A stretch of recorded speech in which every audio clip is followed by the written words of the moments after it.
Hello everyone. ठीक है, कैसे हैं आप सब। तो मैंने पिछला वीडियो आप लोग के लिए बनाया था कि जैसे मैंने बोला था कि मेरा टिफ़र का इंटरव्यू हुआ था। तो मैंने आपको उसके बारे में बताया था कि मेरे टिफ़र इंटरव्यू में क्या हुआ था। तो जैसे जो मेरे संगी साथी हैं और मैंने जिन्होंने भी मेरी वीडियो देखी है, मेरे साथियों ने, मतलब मेरे मित्रों ने, या जो मेरे साथ पढ़े थे या जो मेरे जूनियर हैं, तो बोलते हैं कि वो मुझे बोले कि भैया आपने बहुत मतलब सारा एग्ज़ाम क्वालिफाई किया है। अब मैंने C T P G qualify किया हुआ है, टिफर जी एस क्वालिफाई किया हुआ है, इंटरव्यू नहीं क्वालिफाई किया है, दो तो अनक्वालिफाई माना जाएगा, बट जी एस क्वालिफाई किया है। और दूसरी चीज़, मैंने आई आई टी जैम दो दो बार क्वालिफाई किया हुआ है। ठीक है, तो मतलब जो भी एग्ज़ाम इस लेवल पे होते हैं अभी तक, जितनी मैंने प्रिपरेशन की है, या मास्टर्स लेवल के जो जो एग्ज़ाम होते हैं, मैंने सब दिया है, मतलब लगभग सभी दिया है।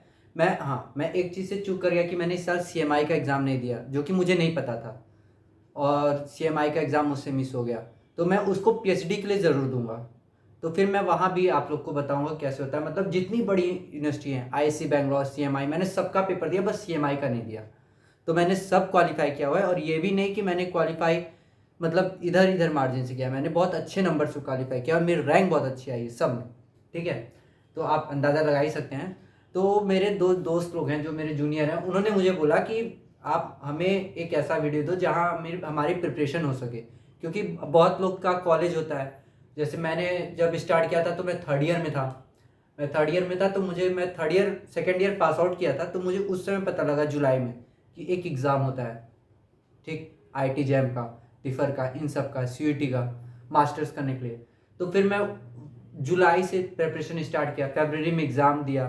ठीक, और उसी बीच मेरा कॉलेज भी था, मेरा फिफ्थ सेमेस्टर भी था, जो कि एक बहुत इंपॉर्टेंट हो जाता है, क्योंकि हमने भी आप लोग की तरह हमने भी मतलब 2 साल तक ज़्यादा कुछ पढ़ा नहीं, बस इतना पढ़ लेते थे कि एग्ज़ाम पास हो जाए। और थोड़ा अच्छे मतलब जैसे मुझे जो सबसे फेवरेट लगता था वो अप्लाइड था। अप्लाइड मुझे डिफरेंशियल अच्छा लगता था, और एक कैलकुलस था। ठीक है, तो वो मुझे अच्छा लगता था, तो मैं वो सब पढ़ता था ज़्यादा। मैं प्योर ज़्यादा नहीं पढ़ता था, जैसे मुझे लीनियर अलजेब्रा बिल्कुल पसंद नहीं था, लेकिन अब होने लगा। ग्रुप थ्योरी मुझे समझ नहीं आती थी, तो अब समझ आने लगी। तो एक चीज़ अपने साथ अच्छी की कि मैंने ड्रॉप ईयर लेके मैंने बहुत सारी ऐसी चीज़ें थी जो मैं नहीं जानता था, जो मैं समझा, और उस पर और मेहनत की और उसको अच्छे से समझा। हाँ, इधर मेरा रिजल्ट थोड़ा इधर या उधर हो गया, लेकिन हाँ, मैंने चीज़ों को समझा है। तो मैं आपको बता सकता हूँ कि भले आप जो है कि अभी रिजल्ट आप ऑक्यूपाई नहीं कर पाते हैं, आप रिजल्ट अभी नहीं आपका आ पाता है, लेकिन हो सके आपका फ्यूचर में अच्छा रिजल्ट आएगा, इस आशा को लिए मैं भी बैठा हूँ। ठीक है, तो मैं आपको ये बता रहा हूँ कि आज मैं आपको ये बताऊंगा कि कैसे प्रिपरेशन की जाए। तो पहले हम लोग बात करते हैं जो हमारा एग्जाम होने वाला है आईआईटी जैम का।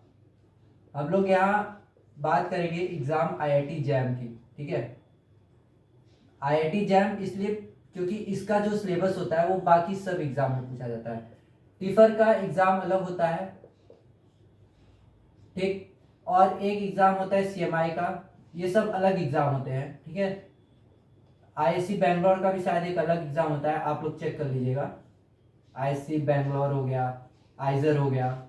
वैसे मैं एक बात बता दूं, आइजर भोपाल आइजर भोपाल का आईटी जैम के उससे होता है। ठीक है, और इसकी कट ऑफ आई थिंक इस साल जाएगी 934 अप्रॉक्स। ये हमने इस साल जो फॉर्म भरा है आईआईटी जैम का, जो हमने क्वालिफाई किया है, उस साल हमने इस साल जो हम जिन्होंने भी फॉर्म भरा है, तो 934 पे उन्हें आईआईसी बैंगलोर मिलेगा, और ये सीसीएमएन के थ्रू मिलेगा। ठीक है, और ये हो गया, टिफर हो गया, तो ये सब आईआईटी जैम के उससे मिलेगा। सीएमआई हो गया, तो ये सब आईआईटी जैम, अगर आपकी रैंक अंडर 100 है तो आप लोग ये सब इंस्टीट्यूट में अप्लाई करिए, इंटरव्यू दीजिए। ठीक है, इंटरव्यू दीजिए, और अगर इंटरव्यू क्वालिफाई होता है तो मैं आपको बोलूंगा आईआईटी से बेहतर है ये सब, ये आईआईटी से बहुत बेहतर है, मैं ये पहले बोलूंगा। अगर आपको टिफर मिल रहा है, सीएमआई मिल रहा है, आईसी बैंगलोर, आइजर भोपाल तो नहीं, अगर कोलकाता में एक यूनिवर्सिटी है शायद, ठीक है, वो मिल रही है। कोलकाता में एक है जो मैथमेटिक्स के लिए जानी जाती है, जहाँ साइंस के लिए, वो भी शायद आइजर ही है, वो है। तो आप लोग उसमें एडमिशन ले लीजिए, मैं ये बोलूँगा। But because this institute are better than IITs। Okay, तो मैं ये बोलूँगा कि आप लोग ये इंस्टीट्यूट प्रेफर करिए अपने लिए, अगर आप टॉप 100 में हैं इस साल, ठीक है। बाकी हम लोग बात करते हैं कि आईआईटी जैम के बारे में, ठीक है। प्रिपरेशन कैसे करें, मोस्ट इंपॉर्टेंट आज का वीडियो इसी पर है हमारा, कि प्रिपरेशन कैसे करें, जो मैंने की थी। तो जो कॉलेज के उससे हैं, ठीक है, जो कॉलेज वाले हैं, देखिए यहाँ 2 लोग होंगे, एक कॉलेज होंगे जो कॉलेज कर रहे होंगे, जो कि 3rd ईयर में होंगे, कुछ 2nd ईयर से ही चालू कर देते हैं, ठीक है, और कुछ शुरू से ही चालू करते हैं, तो मुझे 3rd ईयर में पता लगा था। और कुछ जो कॉलेज नहीं होंगे, कुछ होंगे ड्रॉप आउट, ठीक है। आप ड्रॉप आउट, आपने ड्रॉप लिया है, तो ड्रॉपर भी कुछ होंगे, ठीक है। तो मैं उनके लिए बता दूं, जैसे कॉलेज वालों के लिए क्या होता है, जैसे अब बहुत लोग तो, हमको नहीं लगता, जैसे मैं तो डीयू से पढ़ा हूँ, डीयू में हम लोग कॉलेज नहीं जाते थे, हम लोग एग्ज़ाम देने जाते थे। और जो मतलब हम लोग कॉलेज बहुत कभी कभार मन किया, या जिस दिन मस्ती करनी हो उस दिन चले गए, जैसा है ना। तो मस्ती करने के लिए कॉलेज जाना चाहिए, बट उतना भी नहीं, ठीक है। हमने गलती की है, आप मत करिएगा, ठीक है। आप जूनियर हैं, आपको समझाना हमारा फर्ज है, बाकी आपकी इच्छा, आप भी इंजॉय करिए, क्या रखा है, ठीक है। तो 3rd ईयर में हमने कॉलेज वालों के लिए क्या था कि मतलब जो नॉर्मल कॉलेजेस टाइमिंग है वो सुबह 9 बजे से आई थिंक 3 बजे तक, 2 बजे तक जो रहती है, जो मेरा कॉलेज का समय था वो ये था। तो आप अपना कॉलेज का समय देख लीजिए, जो मेरा समय था। इस बीच हमारे क्लासेस भी होते थे, ठीक है, इस बीच हमारे क्लासेस भी होते थे। फिर उसके बाद हमारा जो होता था, फिर उसके बाद कभी एक्स्ट्रा लेक्चर हुआ तो एक्स्ट्रा लेक्चर भी होते थे। वैसे ड्यू में टीचर्स अच्छे हैं, ठीक है, क्योंकि आप अगर जैसे अच्छी यूनिवर्सिटी से पढ़ते हैं तो वहाँ आपको बहुत सारी नॉलेज मिलती है। अच्छी यूनिवर्सिटी से पढ़ने का मतलब नॉलेज ऐसा नहीं कि बहुत ज़्यादा नॉलेज मिलेगी, ये भी नहीं, लेकिन हाँ नॉलेज ऐसी मिलती है कि आप उससे अपना करियर आगे फोकस कर सकते हैं, आप उससे अपना आगे बढ़ सकते हैं, आप अगर बढ़ना चाहते हैं तो। अब जो नहीं बढ़ना चाहता है तो उसके लिए मैं कुछ नहीं बोल सकता, उसके लिए कोई भी कुछ नहीं बोल सकता, ठीक। क्लासेस हैं, एक्स्ट्रा लेक्चर हो जाता था, और हमारे जो थी वो हो जाती थी कुछ को करिकुलर एक्टिविटी या कुछ भी, हम लोग खेल भी लेते थे, स्पोर्ट्स कुछ भी खेल लेते थे, ठीक है। मोस्टली हम लोग तो क्रिकेट खेलते थे, और उस पर बाद में चर्चा करेंगे कभी, ठीक है। तो क्लासेस हो गया, एक्स्ट्रा लेक्चर हो गया, और प्रैक्टिकल्स हो गया, ठीक है। मेनली हमारी जो क्लासेस होती थी वो 9 बजे से लेके हमारी क्लासेस आई थिंक 12 बजे तक खत्म हो जाती थी, क्योंकि जो प्रोफेसर होते हैं ज्यादा हद से हद 1 बजे तक, मतलब 3 से 4 क्लास डेली होती थी, ठीक है, और पर क्लास 1 आवर्स की होती थी, ठीक। अब पर क्लास 1 आवर्स की होती थी और 3 से 4 घंटे की क्लास होती थी। अब इसमें मंडे टू हमारा 3 दिन, मंडे टू वेडनेसडे हमारे 3 दिन होते थे प्रैक्टिकल्स। तो प्रैक्टिकल्स के दिन हम लोग जो है 1 से 2 हम लोग को गैप दिया जाता था, उस बीच हम लोग, जैसे मैं तो बगल में रहता था, मेरा कॉलेज है पीछे, मैंने पीजी लिया हुआ था, रूम लिया हुआ था, तो मैं वहाँ जाके खाना वाना खा के आ जाता था, ठीक। तो हम लोग प्रैक्टिकल्स हो गए। अब प्रैक्टिकल्स 2 बजे से लेके हमारे 5 बजे तक चलते थे, ठीक है। तो ये बहुत लंबा गैप था, क्योंकि 3 घंटा प्रैक्टिकल, और हम लोग में क्या था कि कॉलेज में कि आप प्रैक्टिकल करिए, जब तक आप उसको कंप्लीट नहीं करते तब तक नहीं जाना है। जो लड़के सही होते थे या जिनको थोड़ा चाहता था नहीं मैं कुछ करूं, तो प्रैक्टिकल करते थे। हम लोग प्रैक्टिकल इसलिए जाते थे क्योंकि वहाँ एसी चलता था, तो हम लोग को मज़ा आता था, जो कि गर्मी में हम लोग के लिए बहुत अच्छा था। हम लोग मज़े लेने के लिए कि हाँ चलो प्रैक्टिकल है, और हम लोग प्रैक्टिकल, उसमें एक प्रैक्टिकल होता है वॉल्फ्रॉम, तो वॉल्फ्रॉम में हम लोग प्रैक्टिकल करते थे। तो उसमें 3D ग्राफ्स, और कैसे मतलब अगर हमें किसी की कोई भी इनपुट हम डाल रहे हैं तो उसकी आउटपुट कैसे आएगी, तो वो बहुत वास्ट कोडिंग होती है वॉल्फ्रॉम की, ठीक है। आप अगर कॉलेज में होंगे तो आप इसको समझेंगे, पढ़ेंगे, मैं इसके बारे में भी चर्चा नहीं कर रहा हूँ, तो मैं कॉलेज की टाइम में बात कर रहा हूँ। तो मतलब हम लोग अगर बैठा लें तो डेली रूटीन पे बैठा लें, तो अगर हम लोग 3 दिन छोड़ दें तो 9 बजे से 3 बजे तक हमारा कॉलेज हो जाता था, ठीक। मैं बता रहा हूँ मैं कैसे प्रिपरेशन करता था, ठीक है। मैं ये मिटा दे रहा हूँ, आप लोग अगर समझ गए हो तो, ठीक है। 9 से 3 हमारे कॉलेज होते थे, तो 9 से 3 हमारे जब कॉलेज हो जाते थे तो उसके बाद मैं क्या करता था, मैं जाता था रूम पे, खाना पीना खा के 4 बजे से 6 बजे तक मैं पहले सोता था, ठीक है। पहले मैं आराम करता था, स्लीप या जो भी कुछ कर लो, मोबाइल कम देखता था। फिर उसके बाद मैं फिर 6 बजे उठ के फिर 6:15 से या 6:30 मान लो 6:15 से मैं 6:15 से बैठता था। मुझे जो भी लेक्चर लेना होता था, जैसे मैं जो भी अपना जो पोर्शन बचा रहता था पहले उसको कंप्लीट करता था या लेक्चर कंप्लीट करता था। कितने बजे तक? 8 बजे तक।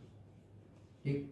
फिर उसके बाद मैं 9 बजे, फिर मैं बीच में फिर हम लोग खाना बनाते थे, तो 9:30 तक हम लोग खाना वाना बनाए, 9 बजे तक।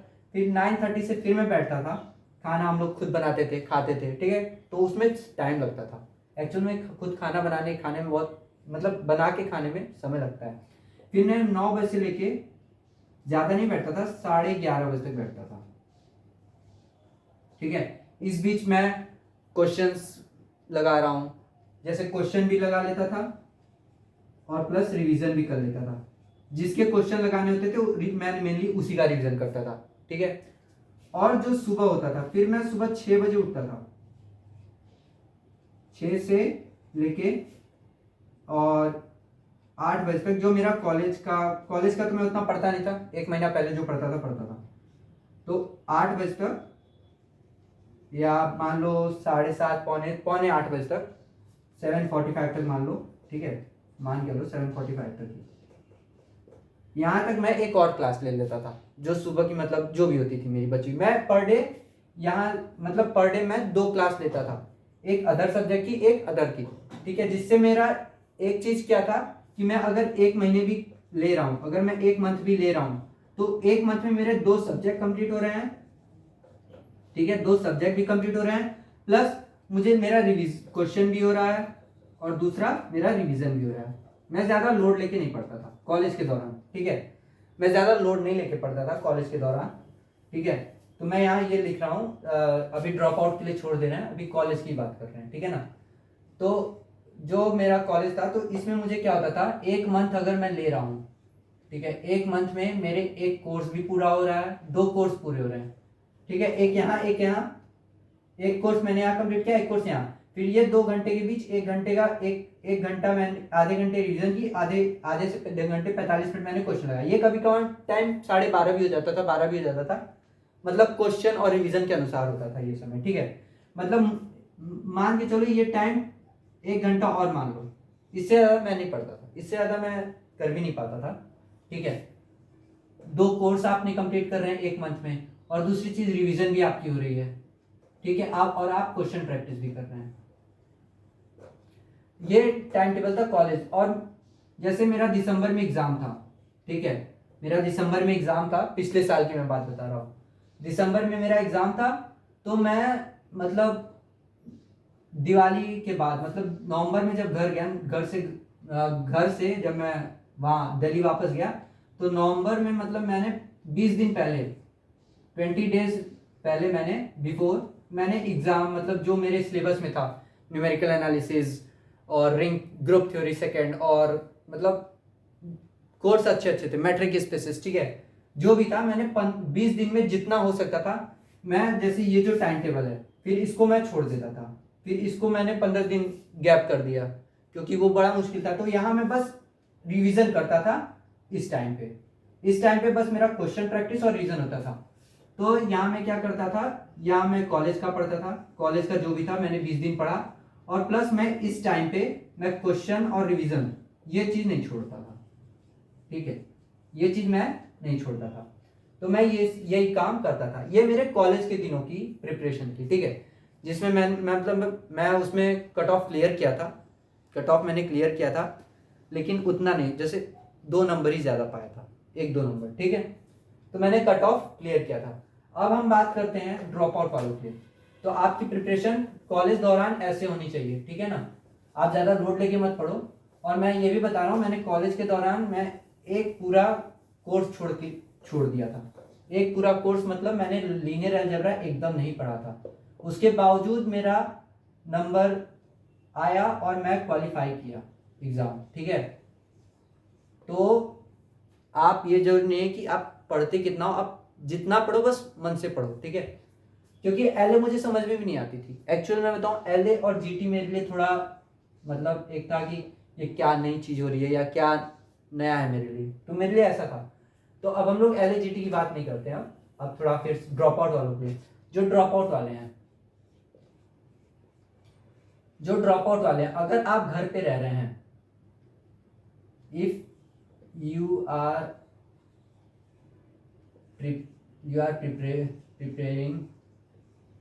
preparing फ्रॉम योर होम, ठीक है, तो मैं आप सबको एक चीज सजेस्ट करूंगा कि आप तुरंत एक लाइब्रेरी ज्वाइन करो। ज्वाइन लाइब्रेरी नाउ, ठीक है, आप लाइब्रेरी ज्वाइन करो, मतलब 8 से 10 घंटे तक, ठीक है, जो मैंने किया है 8 से 10 घंटे तक की लाइब्रेरी ज्वाइन करो।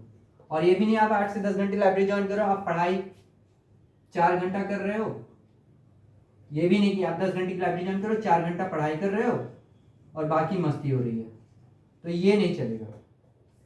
अगर आप 8 से 10 घंटे की लाइब्रेरी ले रहे हो तो आप ये बना के चलो। जैसे मैं जब लाइब्रेरी ज्वाइन किया था तो मैं 7 बजे सुबह, 1 मिनट जरा होल्ड पे रखिएगा,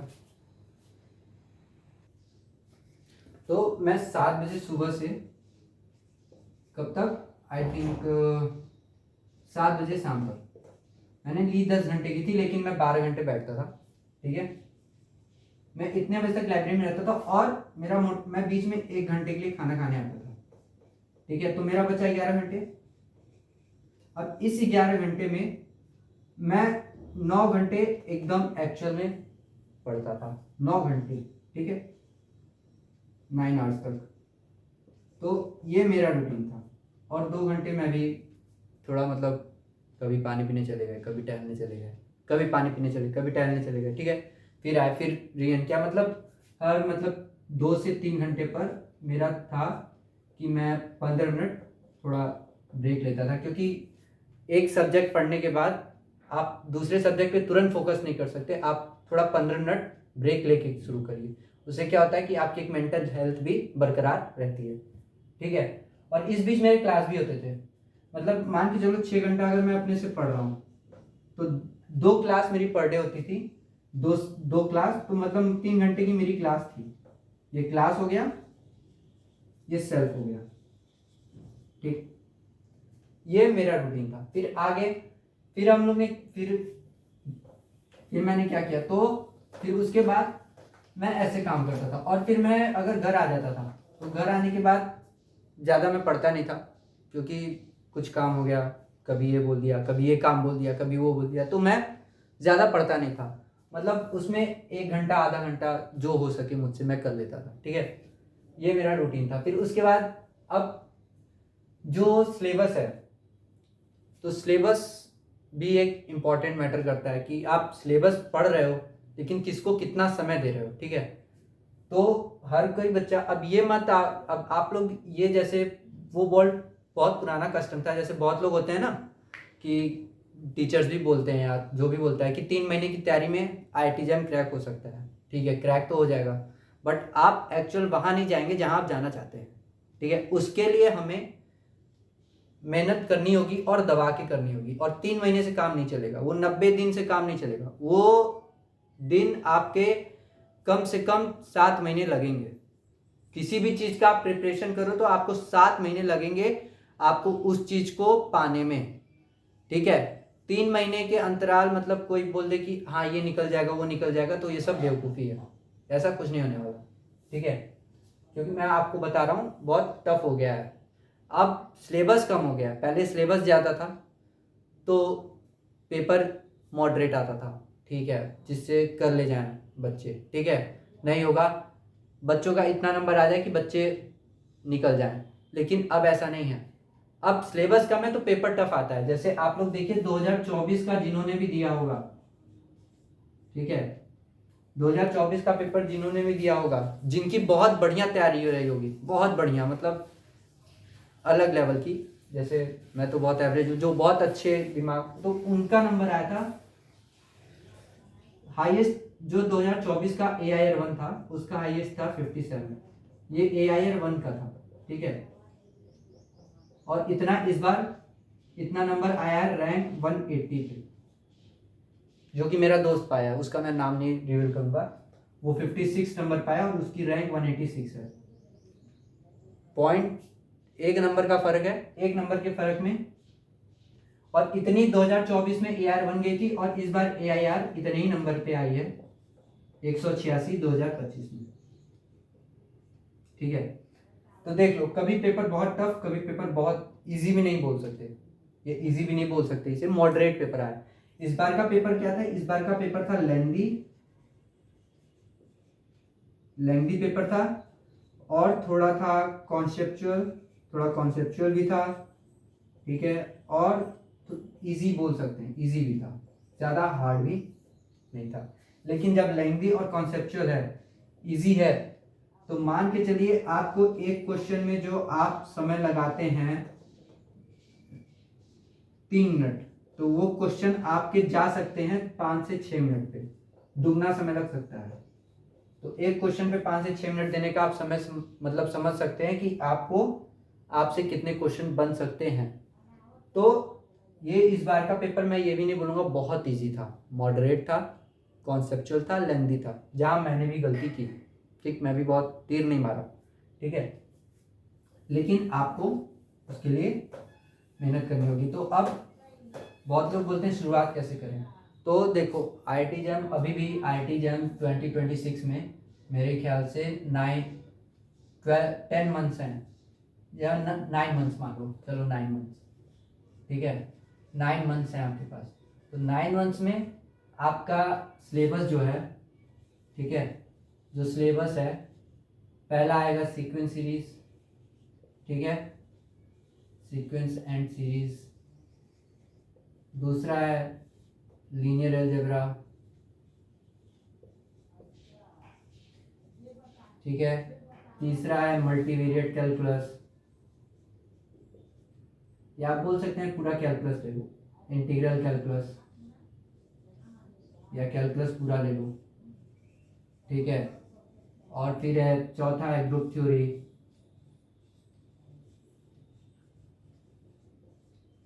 फिर है फंक्शन ऑफ सेवरेबल, फिर पांचवा है फंक्शन ऑफ सेवरेबल वेरिएबल्स।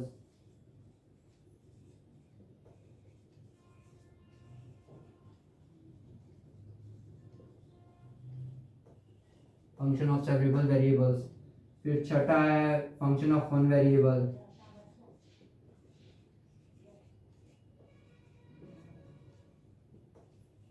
और जो सातवां है वो है ODE, ऑर्डिनरी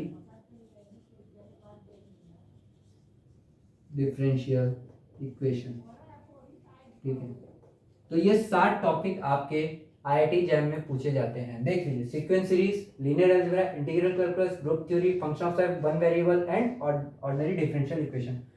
तो मैं आपको बता दूं, सबसे इजी ये है इस समय ऑर्डिनरी।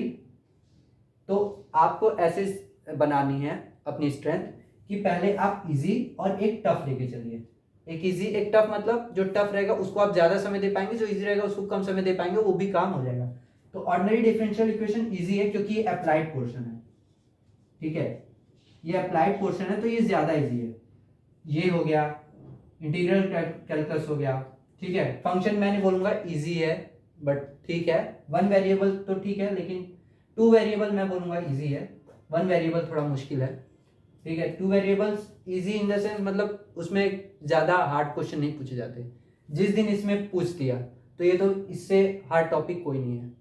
ठीक है, लेकिन इसमें ऐसा पूछता कुछ ज़्यादा बाबा आदम के ज़माने का नहीं है। ये 1 वेरिएबल हो गया। और हार्ड है इसमें लीनियर अलजेब्रा, सीक्वेंस सीरीज। अगर इसके 10 क्वेश्चन पूछते हैं, ठीक है, तो जो एवरेज बच्चा है, जो एवरेज स्टूडेंट है, वो ज़्यादा से ज़्यादा 4 क्वेश्चन भी लगा लेता है या 5 क्वेश्चन, तो उसके लिए बहुत होता है। और ये सही होने चाहिए। और जो मतलब ब्रिलियंट है उसका क्या कहना, वो तो 7 से 8 क्वेश्चन लगा देता है। ठीक, तो सीक्वेंस सीरीज ये बहुत हार्ड है। हार्ड भी नहीं बोलेंगे, मतलब इससे अच्छे क्वेश्चंस बनते हैं। ठीक है, लीनियर अलजेब्रा है, ग्रुप थ्योरी है। तो ये 3 जो है हमारे मास्टर है, मतलब ये आपका किंग है एक तरह से। जैसे केशव सर बोलते थे ना, केशव सर, अगर आप उसके होंगे PW के, तो केशव सर बोलते हैं कि ये किंग है, और ये सही में किंग है। ऐसा नहीं है बस बोलने पे, ये सही में किंग है, क्योंकि इससे 10 क्वेश्चन पूछे जाते हैं नॉर्मली। 10 क्वेश्चन में से एवरेज या जो मैक्सिमम स्टूडेंट 6 कर लेना तो भी बहुत बड़ी बात है, 6 क्वेश्चन। और जो मतलब जो AIR 1 से लेके 100 तक होते हैं तो उनके तो क्या ही कहने, वो तो मतलब 7 से 8 क्वेश्चन कर देते हैं, ठीक है। बस वो जो 100 तक की रैंक होती है, 150 तक की, उससे ऊपर वाले भी सब 5 ही 4 क्वेश्चन करते हैं। और मार्क्स कहाँ से आते हैं सबके, जो 100 के बाद वाले होते हैं, मार्क्स कहाँ से आते हैं, ODE से आते हैं, ठीक, इंटीग्रल कैलकुलस से आते हैं। लीनियर अलजेब्रा एक तरह से थोड़ा मॉडरेट है, लेकिन ये भी हार्ड है, ज़्यादा आसान नहीं, क्योंकि 2024 में जो इससे क्वेश्चन पूछे गए थे ना, इजी तो थे लेकिन उतने भी इजी नहीं थे कि इसमें समय लगे, मतलब बहुत ज़्यादा समय लगता था, क्योंकि मैंने 23, 24 और 23 नहीं, 24, 25 दिया हुआ है, 23 नहीं दिया हुआ है। 23 का मैंने पेपर लगाया जो गुवाहाटी बनाया था, लेकिन लीनियर अलजेब्रा और ग्रुप थ्योरी ये दो हैं, ये आपके मार्क्स बढ़ाने वाले हैं। अगर इन दोनों क्वेश्चन सही कर दिए तो इससे आपके मार्क्स इंक्रीज करेंगे। और जो रैंक बढ़ाता है, जो आपका रैंक बढ़ाएगा, वो बढ़ाएगा ordinary, function of one variable, function of several variable. तो एक तरह से ये तीनों ही सभी के सभी टॉपिक बहुत ज्यादा इंपॉर्टेंट है। अगर आपकी कोई रैंक सुधारेगा या आप अगर अच्छे सवाल बनाएंगे, सीक्वेंस, ठीक है, जो आपकी रैंक एक तरह से ले आएगा, और जो आपकी रैंक सुधारेगा, इससे अगर ये कर लिया तो आपकी रैंक आ गई मान लो।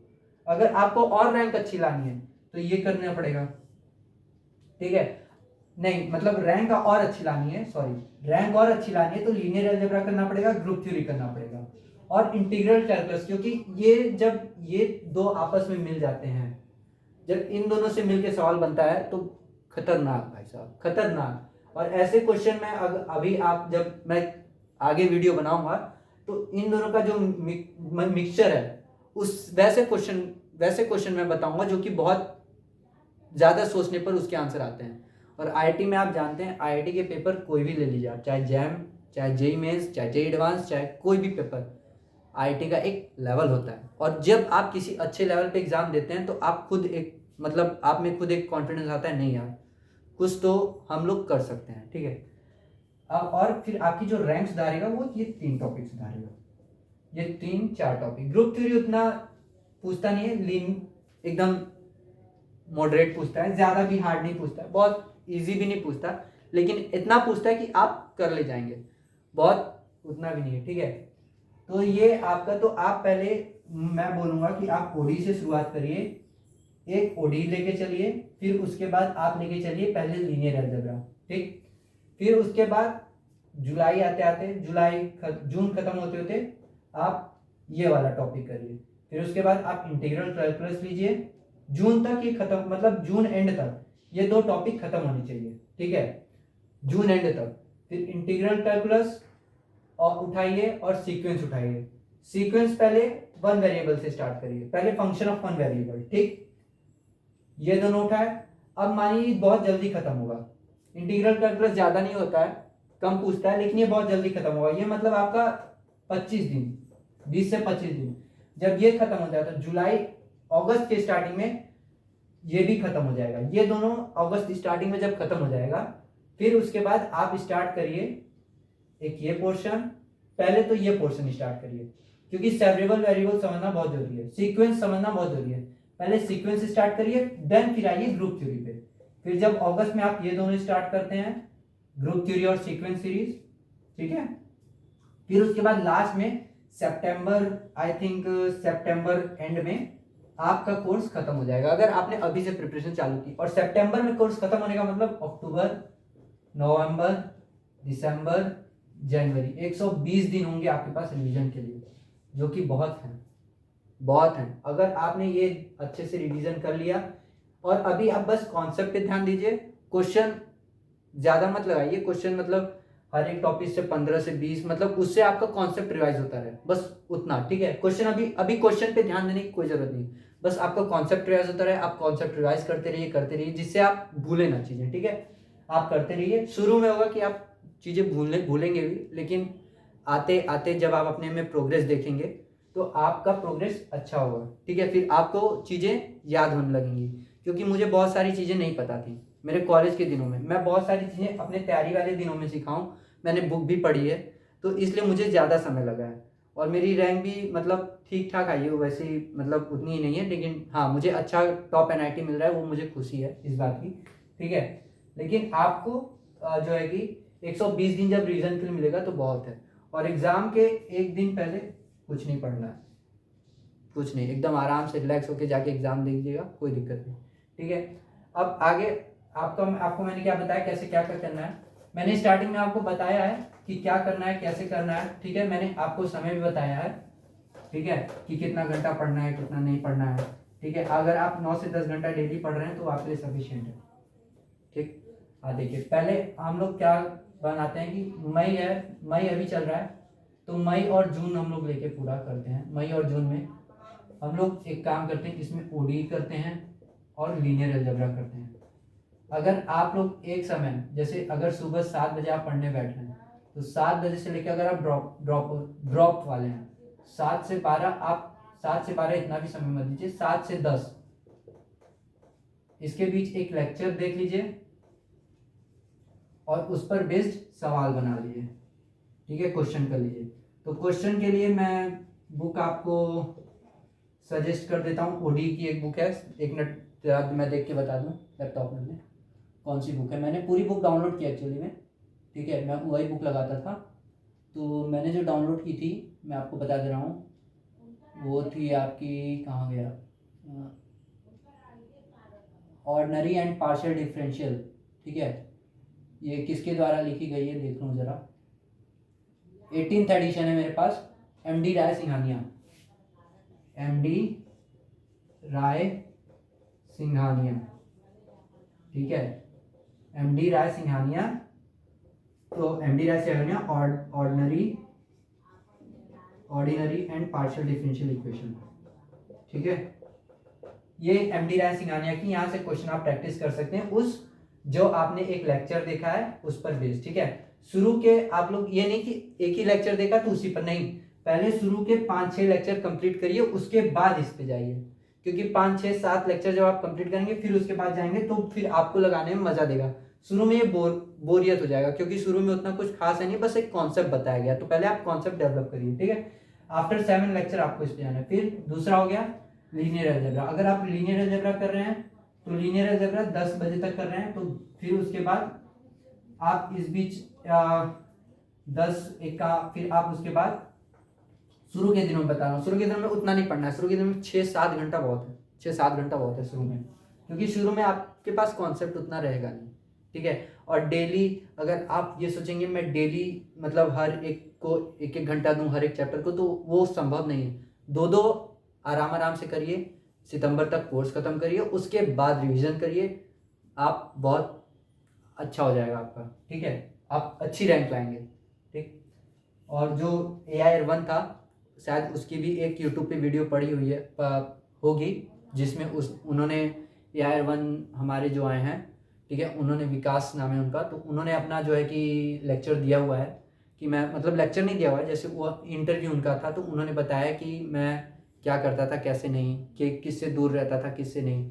तो एक आप लोग के लिए ये चीज़ मैं बाद में भी एक बताऊंगा किससे दूर रहना है, ठीक है। तो LA, अब LA की हम लोग बात करते हैं। तो LA मान लीजिए आप 10 बजे तक कर रहे हैं, तो अभी लाइब्रेरी ज्वाइन करने की कोई जरूरत नहीं है, अभी आप घर पे बैठ के आराम से 3 घंटा इसको दीजिए, 3 घंटा इसको दीजिए। LA की जो भी क्लास होती है, और लाइव लेक्चर अटेंड करने की कोशिश करिए।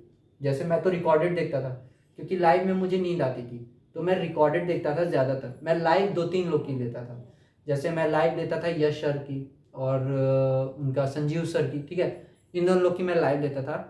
बाकी जो संजय सर थे और केशव सर थे, इन लोग की मैं, क्योंकि ये लोग का वॉइस थोड़ा धीरे था, मतलब थोड़ा सा धीरे था ये लोग, और ये लोग समझाते भी बहुत अच्छा थे, पढ़ाते सभी बहुत अच्छा थे, लेकिन इन लोग का था कि ये लोग थोड़ा धीरे धीरे पढ़ाएंगे, आपको आराम से चलेंगे, तो ठीक है। तो मैं उनके लेक्चर 1.5 पे करके देखता था, तो मुझे नींद नहीं आती थी, क्योंकि वो मेरा एक समय था कि मुझे नींद बहुत जल्दी आ जाती थी, ठीक है ना। तो लीनियर अलजेब्रा में आप अगर दोपहर, जैसे शाम के लिए कुछ मत छोड़िए, आप 12 बजे स्टार्ट करिए, दोपहर में 12 से 3, क्योंकि ये समझने में समय लगता है। इसमें आप एक लेक्चर आराम से देखिए, और इसके लिए जो बुक है उसके लिए बुक मैं बता रहा हूँ आपको, रुकिए। अच्छा, इसके लिए भी मैंने सबके लिए बुक एक्चुअली में डाउनलोड की है। तो इसके लिए बुक है आपकी फ्रीडबर्ग की, ठीक है, फ्रीडबर्ग की linear algebra by Friedberg, linear algebra by Friedberg, ठीक है। तो ये चीज आप डाउनलोड कर लीजिए। अब मई जून में आप यही दो चीज लेके चलिए, ठीक है। फिर ये जब हो गया आगे, ठीक है, फिर आगे आप एक काम करिए, ठीक है। एक मिनट में जरा पानी पी के आया। हाँ ठीक है, तो मैं कहा था, सॉरी मुझे थोड़ा प्यास लगी थी लगातार। तो फिर उसके बाद हमारे पास 9 मंथ थे। फिर उसके बाद मैंने मई और जून का बता दिया, ओडीई और एलए का। अब फिर उसके बाद जब हमारा जुलाई आएगा, ठीक है, जब जुलाई होएगा तो जुलाई में आप जो है कि इंटीग्रल कैलकुलस, क्योंकि इजी टॉपिक है, जो पहले इजी है उसको खत्म करने की ज़्यादा। और दूसरा हमारा हो गया function of one variable, FOV, function of one variable. ये आप जुलाई में खत्म करिए। जुलाई में ये आप 1 महीना चलाइए। अगर कोई भी आप पढ़ रहे हैं तो पहले उसको अच्छे से पढ़िए, क्योंकि यहाँ इसकी तरह नहीं है कि हाँ यहाँ इतना पढ़ लिया हमारा काम हो जाएगा, यहाँ इतना पढ़िए, ये इससे नहीं होने वाला। आपको नॉलेज अच्छी लेनी होगी, क्योंकि हर जगह से यहाँ क्वेश्चन बनता है। ऐसा नहीं आपने इंटीग्रल क्लास बस इंटीग्रल से पूछेगा, नहीं, इसमें कभी कभार सीक्वेंस का भी कॉन्सेप्ट आता है, कभी कभार फंक्शन ऑफ वन वेरिएबल का भी कॉन्सेप्ट आता है। तो आपको हर चीज को अच्छे से पढ़ना होगा और डीप में पढ़ना होगा, ठीक है। समझ गए कि नहीं आप? प्रूफ आपसे नहीं पूछेगा, प्रूफ आपको नहीं पढ़ना है, लेकिन हाँ किसी भी चीज को जानने के लिए उसको डीप में पढ़ना होगा। तो इंटीग्रल कैलकुलस हो गया। तो इसके लिए जो हमारी बुक है एक मल्टीवेरिएट की है, जो कि है किसकी, मतलब मैं तो भूल गया, मैंने बस डाउनलोड किया, मैं ज़्यादा नाम याद नहीं आता बुक का मुझे। तो ये बुक है स्प्रिंगर पब्लिकेशन की, सुधीर आर घोरपड़े, सुधीर आर घोरपड़े, ठीक है, ये इनकी बुक है। ये मल्टीवेरिएट कैलकुलस के लिए, ठीक है। आप जब इस बुक में जाएंगे ना, तो वहां जब देखेंगे तो इंटीग्रल का सीक्वेंस, इंटीग्रल का वहां यूज इंटीग्रल कैलकुलस का सीक्वेंस में भी किया है, फंक्शन ऑफ वन वेरिएबल में भी किया, मतलब डिफरेंट क्वेश्चंस आप देखेंगे कि इसमें हर कॉन्सेप्ट का यूज किया है। तो ये इस बुक की बहुत अच्छी चीज है, ठीक है। तो आपको ये चीज यहाँ मिलेगी। अब आते हैं हम लोग फंक्शन ऑफ वन वेरिएबल। तो ये ज्यादा कुछ नहीं, ये function of one variable Amit M Agarwal की एक बुक है, ठीक है, जो कि आई थिंक जेई मेंस वाले भी यूज करते हैं, जेई मेंस में भी ये बुक चलती है। तो इसको जो है कि आप यहां से देख सकते हैं, ठीक है। 1 महीना आपको इस पे समय देना है, ठीक। फिर अब उसके बाद आते हैं हम लोग, हमारा जो तीसरा होता है अगस्त। अगस्त में हम लोग क्या करते हैं, अगस्त और प्लस मिड सितंबर, मतलब 45 डेज हमारे पास है, ठीक है। फिर उसके बाद हम लोग यहाँ क्या करेंगे, फिर उसके बाद हम लोग यहाँ स्टार्ट करेंगे सीक्वेंस एंड सीरीज, ये हमारा पहला टॉपिक होगा। और दूसरा हमारा होगा ग्रुप थ्योरी। दोनों ही प्योर हैं, लेकिन इसको भी पढ़ने में बहुत मजा आता है, क्योंकि इसमें अप्लाइड भी है, प्योर भी है, सोचना भी पड़ेगा, दिमाग लगाना, अरे यहाँ कैसे होगा। हाँ, यहाँ क्वेश्चन बहुत हार्ड होंगे। हार्ड मतलब जैसे कभी कभार किसी क्वेश्चन करने में 40 मिनट, कभी कभार कोई क्वेश्चन 2 दिन में हो रहा है, कोई क्वेश्चन 50 मिनट में हो रहा है, कोई क्वेश्चन 2 घंटा हो रहा है। तो यहाँ इसकी ये खासियत है, ठीक है। शुरू में आपको समय लगेगा, लेकिन वो समय रिड्यूस हो जाएगा। शुरू में अगर आप इसको समय देंगे तो फिर ये आपका, ये ज़्यादा किसी की अच्छी होती नहीं है, ठीक है, लेकिन हाँ, ये अगर आप इसको समय देंगे तो आप अच्छे हो जाएंगे। जो कि मैं इसमें अगर दिन के देखूँ तो मैं इसको 5 घंटे देता था। जब मैं पढ़ता था तो मैं 5 घंटे इसी को देता था, क्योंकि मुझे समझ में थोड़ा कम आता था, लेकिन मुझे पढ़ने में मजा आता था, ठीक। और एक ग्रुप थ्योरी, ठीक है, ग्रुप थ्योरी। तो इन दोनों के लिए, इसके लिए एक बुक आती है आपकी, बहुत सारी बुक है, जैसे अरोरा पब्लिकेशन की है, ठीक है, अरोरा क्या नाम है उनका, रियल एनालिसिस की, अरोरा पब्लिकेशन की है, ठीक है। वो बुक आप यूज़ कर सकते हैं, लेकिन उसमें आपको ज़्यादा क्वेश्चंस नहीं मिलेंगे। तो मैं आपको ये सजेस्ट करूँगा कि आप इसमें ले लीजिए एलिमेंट्स ऑफ रियल एनालिसिस। आप इसमें एक और बुक का चलती है, वो चलती है एलिमेंट्स ऑफ रियल एनालिसिस।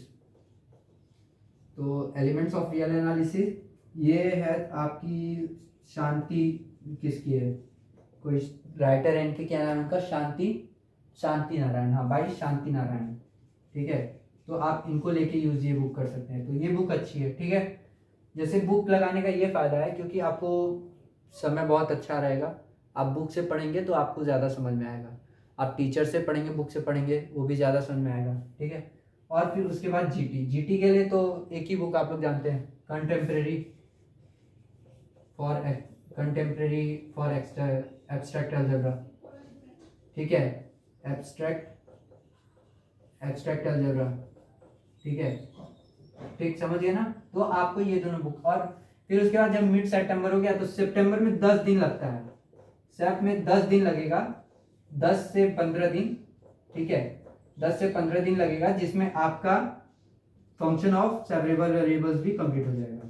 तो ये आपका पूरा जैम का सिलेबस कंप्लीट हो गया, ठीक। अब देखिए, अब जब आपका जैम का सिलेबस कंप्लीट हो गया तो उसके बाद आपको करना है रिवीजन और क्वेश्चन प्रैक्टिस। तो क्वेश्चन प्रैक्टिस के लिए आप कभी वो मत लीजिएगा, जो राइटर्स जो कोचिंग में बुक चलती है, किसी भी कोचिंग में वो मत लीजिएगा। जैसे डिप्स की भी चलती है, उसमें सॉल्यूशन प्रीवियस ईयर के दिए रहते हैं, लेकिन प्रीवियस ईयर आप खुद से लगाने की कोशिश करिए और सॉल्यूशन खुद से फाइंड आउट करिए, ठीक है। आप बुक से जब आप बहुत ज़्यादा कोशिश कर लीजिए, जब नहीं हो तब आप समय दीजिएगा, ठीक है। और एक आप अपना समय बना लीजिएगा, शाम को 7 बजे से लेके 9 बजे तक, ठीक है। जो टेलीग्राम पे, आपके ग्रुप पे टेलीग्राम में होंगे आप, तो वहाँ जो क्वेश्चंस आते हैं ना, वहाँ जो जैसे आपके जो मित्र संगी सहपाठी जो आपके क्वेश्चन देते हैं उनको ट्राई करिएगा, क्योंकि वो भी क्वेश्चंस कुछ अच्छे होते हैं, ठीक है। और प्लस आप डीपीपी ये आप जरूर करिएगा, ठीक, डीपीपी। तो इससे आपकी प्रैक्टिस भी अच्छी होगी, आपके क्वेश्चंस भी लगेंगे और आपको करने में मज़ा भी आएगा। ज़्यादा उतना नहीं देना है। हाँ, अक्टूबर के बाद एक काम करिएगा, आप लोग लाइब्रेरी जरूर ज्वाइन करिएगा, क्योंकि उस समय आपको फोकस चाहिए रहेगा। तो फोकस के लिए आप घर के काम से एकदम निकल के आप लाइब्रेरी ज्वाइन करिएगा, और ये चीज़ आप जरूर करिएगा, क्योंकि टेलीग्राम पे जब क्वेश्चन आते कभी कभार ना, जैसे मैंने आज एक क्वेश्चन किया, मान लो कोई भी ग्रुप थ्योरी का या किसी का भी एलए का, तो मुझे वो क्वेश्चन नहीं आया, लेकिन टेलीग्राम पे वो क्वेश्चन शायद 2 दिन पहले आया हुआ होगा और जिसका सॉल्यूशन पढ़ा होगा, तो मैं वहाँ से भी उसको एनालाइज कर सकता हूँ। और किसी भी चीज़ को एनालाइज करके पढ़िए, एनालाइज करना बहुत ज़रूरी है। जब तक आप एनालाइज नहीं करेंगे तब तक आप 5,000 10,000 क्वेश्चन लगा लीजिए, उसके कोई फर्क नहीं पड़ने वाला। ये सब चीज़ आप लोग को सर लोग भी बताएंगे, संजीव सर हो गए आपके, केशव सर हो गए, यश सर हो गए, संजय प्रजापति सर हो गए, तो सब लोग ये चीज़ बताएंगे, ठीक है। ये चीज़ मैंने की थी तो मैं आपको अपना एक्सपीरियंस बताया, ठीक है। और फिर आज इसको रोकते हैं। हाँ, और रोकने से पहले मैं एक चीज़ बोलूँगा कि आप अपने तैयारी के दौरान सोशल मीडिया साइट से हमेशा दूर रहिएगा। जो भी आप चलाते हो, इंस्टाग्राम, ये वो, फेसबुक, ये वो, इस सब से दूर रहिएगा। क्योंकि मैं तो बहुत ज़्यादा इंस्टाग्राम यूज़र था, तो मैं जब तैयारी करता था, जब मुझे जिस दिन अच्छा नहीं लगता था उस दिन मैं इंस्टाग्राम इंस्टॉल करके जैसे 1 घंटा चला लिया, फिर उसके बाद बंद कर दिया, फिर उसके बाद अनइंस्टॉल मार दिया, ठीक है। ये मेरा था। जैसे मैं थोड़ा था तो मुझे शुरू में थोड़ी तलब थी, फिर उसके बाद अब मुझे तलब नहीं है, ठीक है। अब मैं इंस्टाग्राम मतलब जैसे चलाने को चला लिया, जैसे अभी खाली बैठा हूँ, अभी एडमिशन चाहिए, ठीक है। लेकिन हाँ, मैं उसके साथ साथ अपना जो है कि एमएससी में क्या क्या सिलेबस आएगा, क्या कैसे होगा, किस कॉलेज में कितना है, किस कॉलेज में क्या है, तो मैं वो सब चीज़ अभी देख रहा हूँ, ठीक है। मैं उतना पढ़ता नहीं, तो मतलब मैं पढ़ता हूँ लेकिन उतना नहीं जैसे मैं अपनी तैयारी के समय में पढ़ता था, अभी थोड़ा कम पढ़ता हूँ, ठीक है। तो आपको ये सब चीज़ इग्नोर करनी है, ठीक। तो बस आज के लिए इतना ही, और आगे आप पढ़ते रहिए। अभी हम फिर दूसरे वीडियो में बात करेंगे। हाँ, और एक इम्पॉर्टेंट आप लोग के लिए एक इम्पॉर्टेंट ये है कि इंटीग्रल कैलकुलस जो है वो मतलब ज़्यादा कहीं अच्छे से मिलेगा नहीं, तो मैं उसका एक लेक्चर जो होगा, लेक्चर प्लेलिस्ट बोल सकते हैं आप, मैं अपने चैनल पे डालूंगा नोट्स के साथ, ठीक है। और वीडियो को मतलब उसको नोट्स के साथ और उसको एकदम एक प्रॉपर वे में, तो जो कि आपके IIT जैम CUET के लिए बहुत इंपॉर्टेंट होगा। क्योंकि इन्हीं दोनों के लिए क्यों, टिफर और ISC में क्यों नहीं, क्योंकि टिफर ISC में ये सब नहीं पूछा जाता, ठीक है। टिफर ISC में एक टॉपिक जुड़ जाता है जो होता है टोपोलॉजी, जो बहुत लोगों की वीक होती है। तो आप लोग को ये इसके बारे में मैं अगले लेक्चर में बताऊंगा। पहले तो आप लोग ये देखिए, ये इंपॉर्टेंट है कि इंटीग्रल कैलकुलस की जो प्लेलिस्ट है, ठीक है, मैं आपको प्रोवाइड करूंगा, ठीक है, ऑन यूट्यूब, ठीक है। और वो IIT जैम और CUET का जिसमें पूरा सिलेबस रहेगा, तो आप लोग को और कहीं जाने की जरूरत नहीं पड़ेगी, क्योंकि इंटीग्रल कैलकुलस ज़्यादा कहीं पढ़ाया नहीं जाता है। क्योंकि वो बहुत लोग मान के चलते हैं चलो बच्चा पढ़ा होगा मल्टीवेरिएट, वो तो ईजी है, वो आ जाएगा, और ज़्यादा कोचिंग में भी ये सब नहीं पढ़ाया जाता। तो मैं इसकी प्लेलिस्ट एक डालूंगा, ठीक है, मतलब हमारी एक प्लेलिस्ट बनेगी, मतलब 24 से 25 में एवरेज लेके चलूँ, कम भी हो सकती है, 22-23 भी हो सकती है, लेकिन जिसमें मैं आपको पूरा इंटीग्रल कैलकुलस बताऊंगा, ठीक है। तो आज के लिए इतना ही, चलिए पढ़ते रहिए, बाय।